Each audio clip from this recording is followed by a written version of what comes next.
So, my parents are older than most. My father's 60 and my mom is 55. Being raised by those who live in another generation has its pros and cons. Some pros are I get exposed to some of the greatest music ever made. There was always 60s and 70s hits being blasted throughout my house growing up, in the car and on my computer. There are relics in my house such as signed posters from stars past, china that's actually from China, and wine that's older than me. I love being around all this stuff at home, but in the outside world, things are quite different. Growing up in the new millennium, popular music consisted of hip hop, rap, R&B, and the occasional Avril Lavigne, and a small emo scene. Hearing stuff like this honestly wasn't very pleasing. It was hard to get into pop music for me. The kids in my schools would always question my taste in music. Why aren't you in love with that 50 Cent? And I was like, very confused. Answering a question like that always made it a little awkward. There's a certain kind of style to it I just wasn't digging, and people couldn't understand that. Another prime example was at school dances. Everyone was into the trend of bumping and grinding, but not me.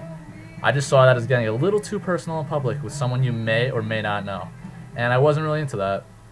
My father always tells me that I could have been 30 years old by now if he had me sooner. Does that mean that I'm actually a 30-year-old man trapped in a 20-year-old's body? Or am I just an old soul? I think neither. It's just the values that I was taught and the environment that I was raised in. I was raised to always be a gentleman when it comes to the ladies. Be respectful to everyone I know, hold doors open for people, help out a stranger in need, which today is seen as something creepy and weird. Or be friendly with your neighbors, or maybe even your entire block. This upbringing gives me a sample of what things should be like today.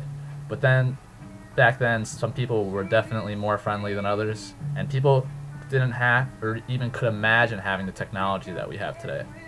People actually interacted with each other instead of just sitting around the dinner table on cell phones playing freaking Angry Birds or something.